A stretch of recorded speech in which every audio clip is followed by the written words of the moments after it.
she gets hungry for dinner at 8. She loves the theater and never comes late.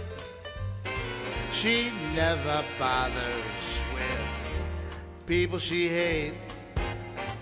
That's why the lady is a tramp.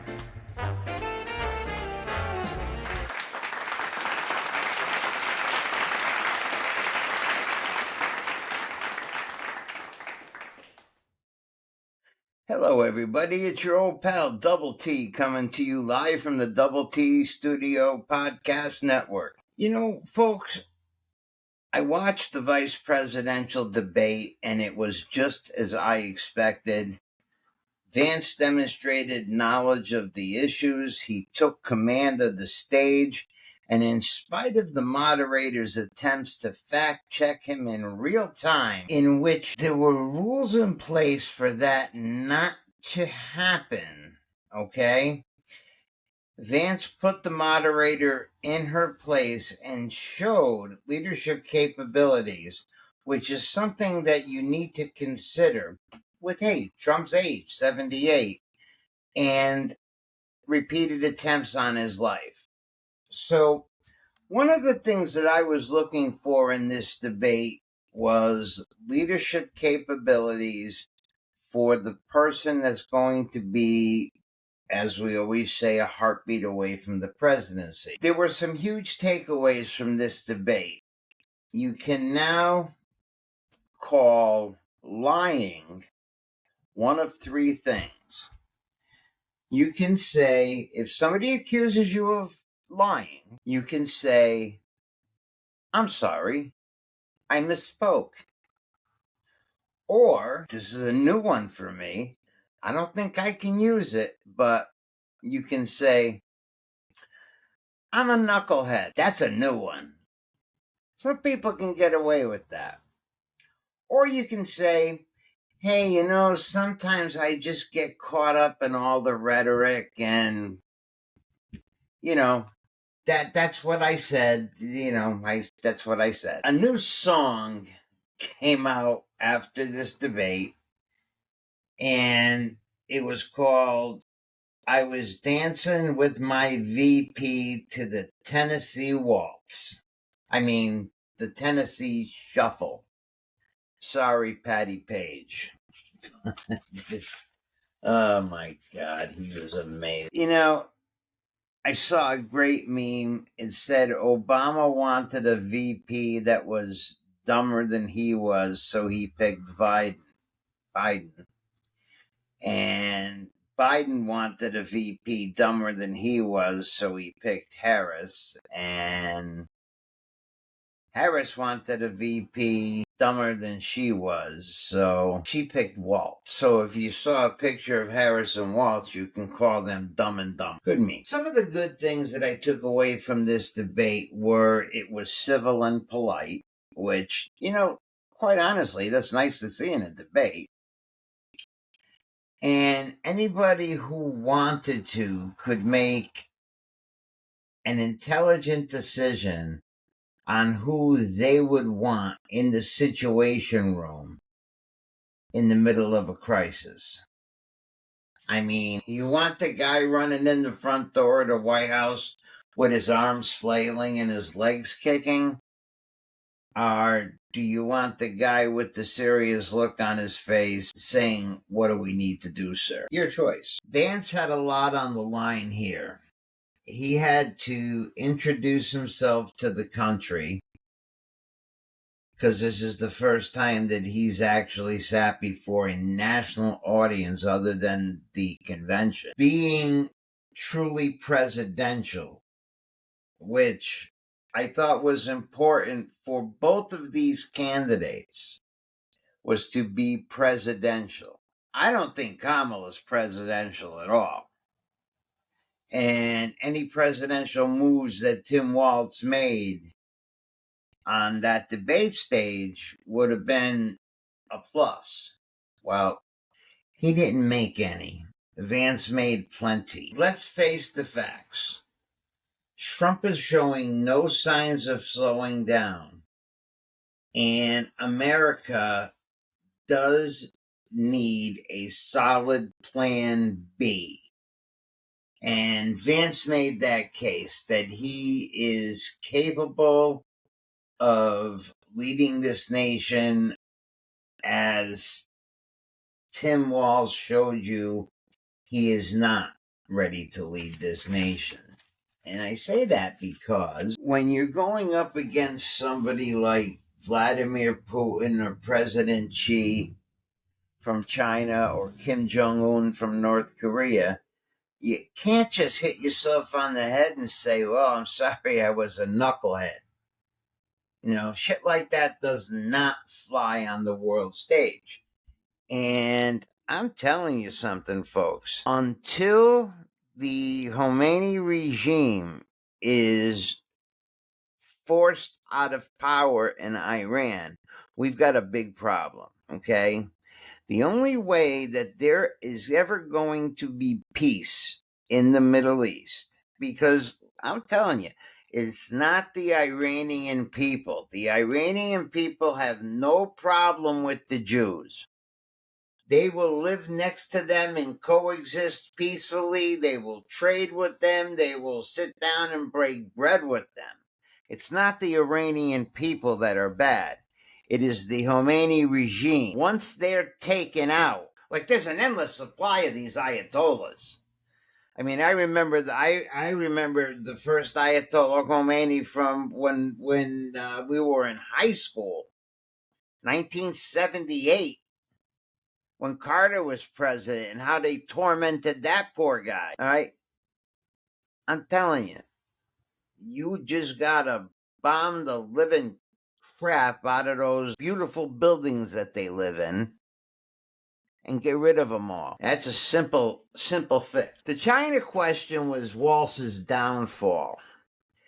And he allowed, with no pushback himself, to be fact-checked in real time. And he missed... Well, Tim Walz, I mean, let's face it, he's exposed himself as a liar. He's lied about everything from his military service to his DUI arrest to his wife's in vitro fertilization. Now he's lying about times and places that he's been places. Okay, so he says he was in Tiananmen Square during the crisis at Tiananmen Square, and they looked it up, and he wasn't. He was there like 2 weeks later, and, you know, he just lets these things roll off of his shoulders, and he doesn't really care.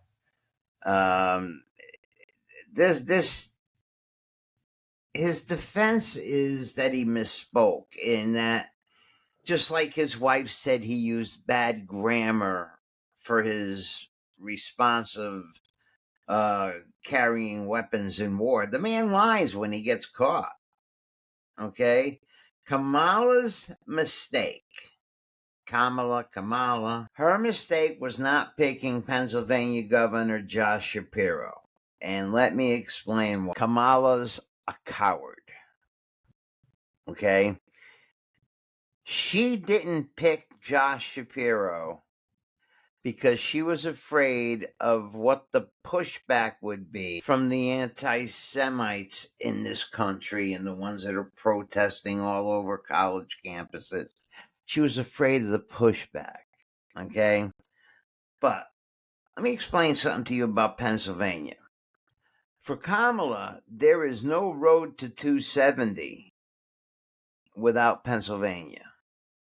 The way, if you look at the map, and I look at the map every day, and I go to a pretty reliable source who uses very good polling data. And right now, the best that I've seen her crack is 223, 225, something like that.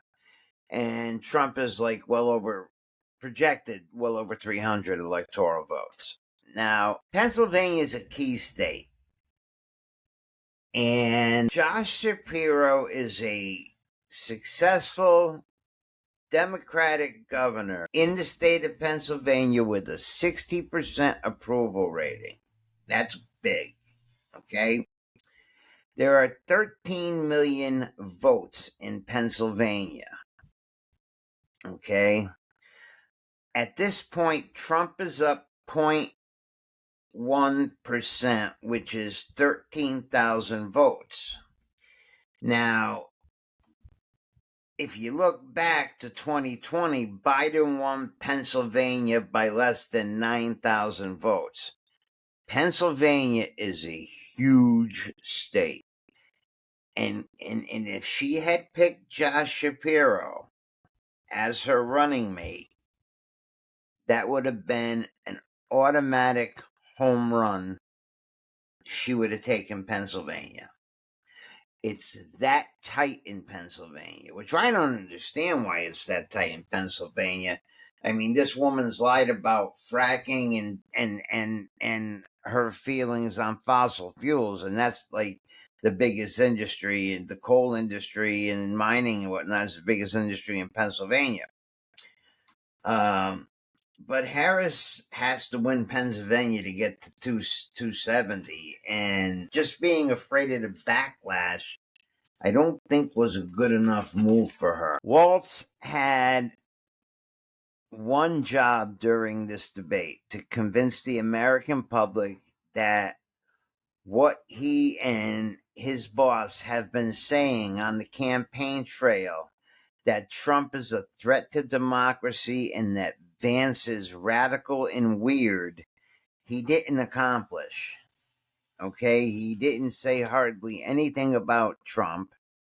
He didn't say anything about Trump, I don't believe. And I mean, it was like a love fest. I mean, they complimented each other. I mean, there were no vile, harsh, even the corrections were polite. All right?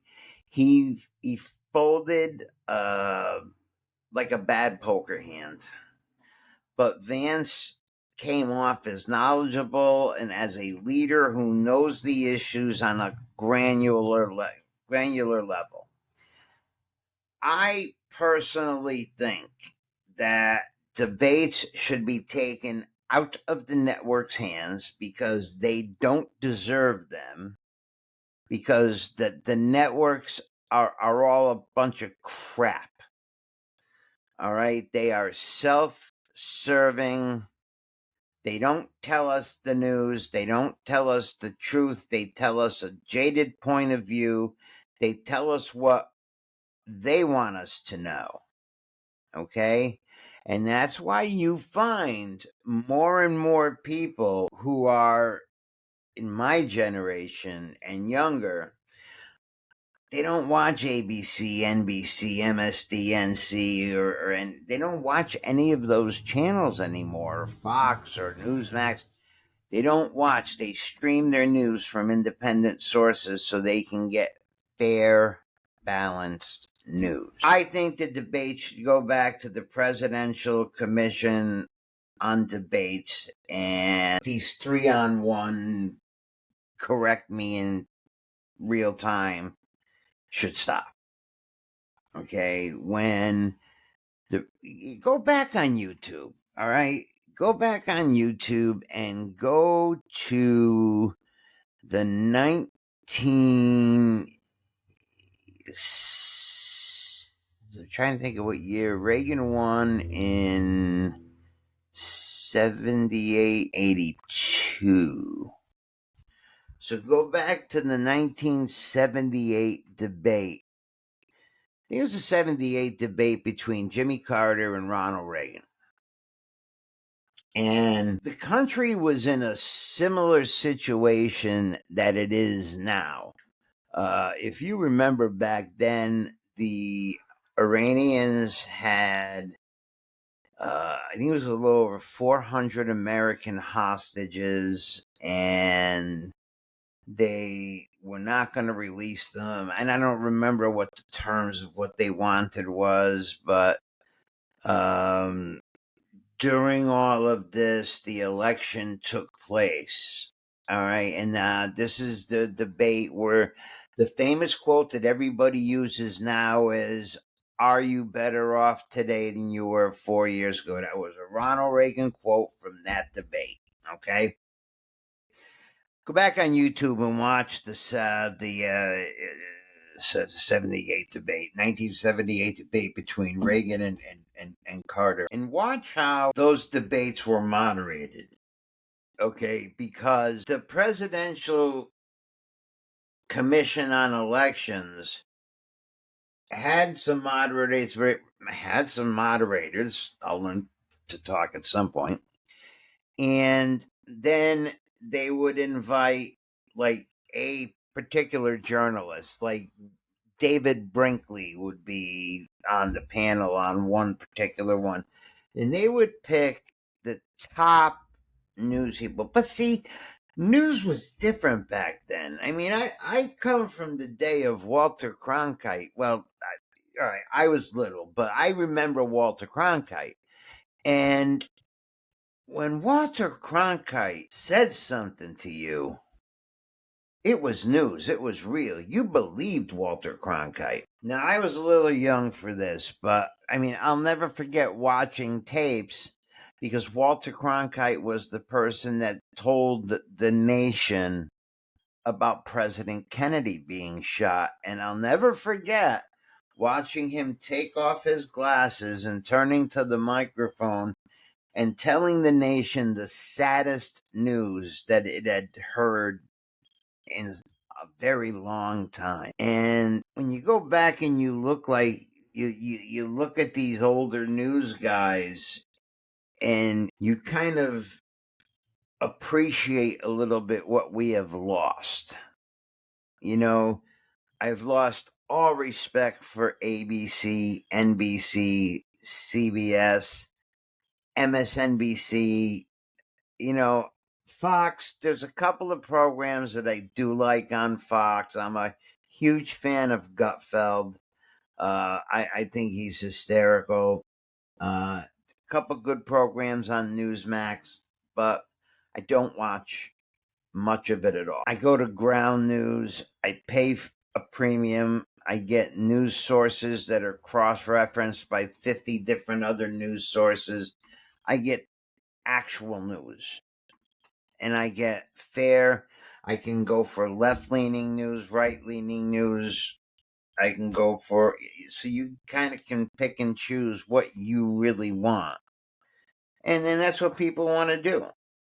You know, I can't believe that in that debate, they didn't bring up the Port Authority strike. Now, yes, I understand the Port Authority strike has been settled since, but it was not settled the night of the debate. Nobody understands how important that was, because if that Port Authority stayed on strike, the cost of goods and services would have tripled inside a few weeks. That's how important that strike was. Now, let's see if they can negotiate a real settlement. Because if they can't, we're in trouble, okay? But final word on the debate is that Tim Walz looked like a challenger. He looked like a challenger going in to fight Mike Tyson. He kind of looked like Marvis Frazier. Just my opinion, folks. We got less than 30 days to go. And, you know, Trump is on the stump and he's giving interviews every day. There's people trying to kill him. I thought the greatest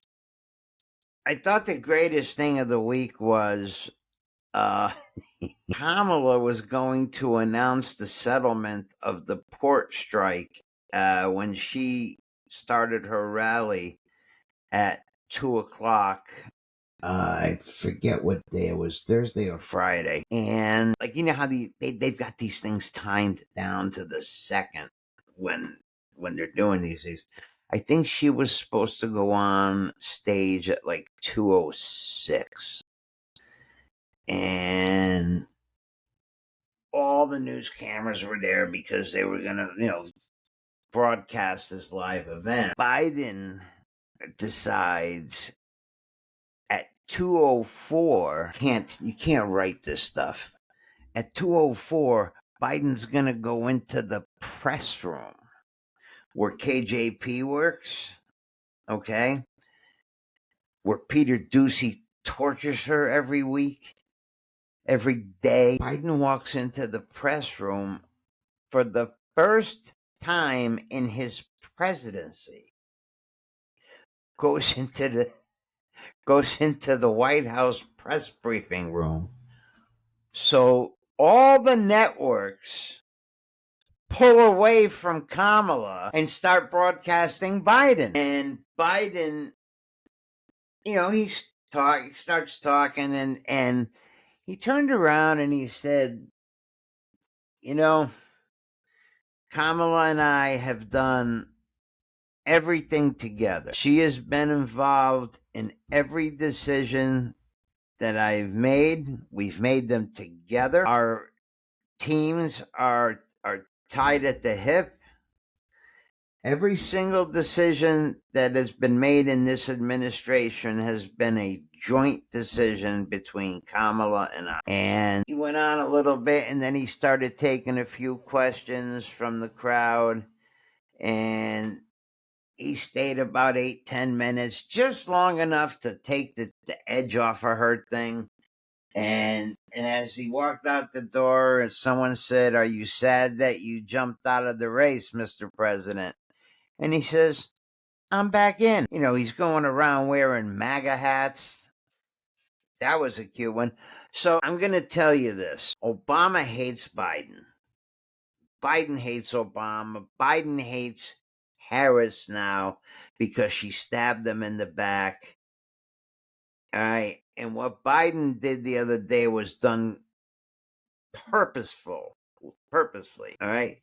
Jill Biden's not on the campaign trail for Kamala. Joe Biden's not on the campaign trail for Kamala. I don't know if they even want them, but still, normally a president and a first lady would go out and campaign for the incumbent party, but they're not, because this is all a big show, folks. Obama, all right, is even doing ads for state senators. Obama, all right? They called him out of Honolulu and said, "Boss, we need you." Okay? Now, I've been saying for years that this is the third term of Obama, and he's running it through whoever his people are. Biden doesn't have a clue what's going on, unfortunately. I think Joe, if he kept his wits about him as a moderate, I think he might have made a decent president. But, Joe's presidency was a revenge presidency, and it was his hatred of Donald Trump and his Trump derangement syndrome. He signed 42 executive orders out of power that Donald Trump signed into power. The end in Mexico or stay in Mexico, Title 42, the Nord Stream pipeline, the Keystone pipeline, ANWR, all the stuff that Trump did to keep our economy going, and to, they gave $1 billion back to Iran. I mean, makes no sense. A lot of the things they did made no sense at all. But see, what Joe did in a nice, neat little package was he tied it all to Kamala. We're partners. He tied it all to her. He just basically put an anchor around her neck and just threw her over. That was the play. That's what his play was. So as we get closer, we'll keep monitoring the map, and we'll see how much it changes. I still have high hopes that they might flip West Virginia. I'm not sure about Jersey. I'm not sure how much the stink of Menendez has pissed Jersey off. Man, they got tough stuff going on in New York. They can't stand Kathy Hochul, the governor, and Eric Adams just got indicted. I think it was 3 federal indictments. So they're not at peace in New York, and that's a state that I think Biden won by 23 points, if I remember correctly. But I mean, she's up double digits, but nowhere near what Biden was up. So I guess, I don't know. I'm guessing that maybe when this is all over, if Trump does become president, we should take Nancy and Chuck and Kamala and Tim Walz and Obama, that whole crew. And I think we should let him go to a Diddy party. Let Diddy out for a night. I'm sure he still has a couple of cases of Ciroc hanging around. Let him go to a Diddy party. That's what they all deserve. But remember, folks, remember one thing. Tomorrow is granted to no one. So take time and smell the roses, baby. It's well. You know, in case any of you didn't know, I was recently in the hospital for 3 weeks and then into rehab. I had an allergic reaction. This is the second time this has happened to me in the past couple of years. I had an allergic reaction to an antibiotic, and I got something called Stevens-Johnson syndrome. And the reaction is your skin gets burned, and the skin on 40% of my body was burned. I was very lucky because it only hit my lips on my face and inside my mouth a little bit. But I saw some very excruciatingly painful pictures on the internet of people that had it far worse than I did. But you know, one of the wound changes, they were so painful that I wouldn't wish them on my worst enemy. One of the wound changes, they put me under with ketamine, and they gave me too much ketamine, so they had to bring me back with Narcan. I think my daughter counted that was like my sixth or seventh trip to the 9 Live store. So I got to conserve what I got left. But it's been a long, painful recovery, but you know, getting up, getting around, doing what I'm supposed to do. That's why I wasn't as consistent. You know, sometimes life gets in the way, and, you know, I'm a small operation here. I don't have co-hosts or, you know, a network to turn it over to. So when the boss is down, the show is down. So getting back to what I was saying, tomorrow's granted to no one. Trust me when I tell you this. All right, I've had too many near-death experiences, and I do stop and smell the roses, and I appreciate their smell every time. And if you have the opportunity to do a random act of kindness for somebody, take that opportunity. If you have an opportunity to do a random act of kindness for someone, this world will be a much better place to live in. Believe that. Okay. Well, the Yankees are up 1-0, and the Cowboys play tonight. Couldn't be better. Until we meet again, this is Double T saying, ciao, ciao.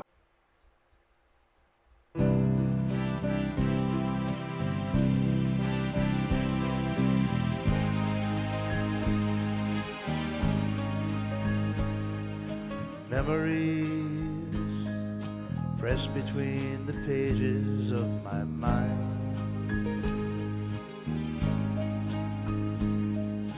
Memories sweeten through the ages just like wine.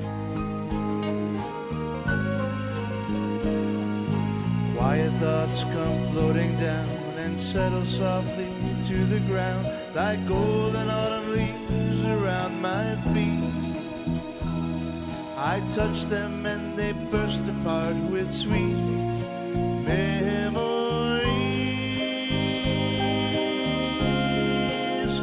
Sweet memories of holding hands and red bouquets and twilights trimmed in purple haze, laughing eyes and simple ways, quiet nights and gentle days with you.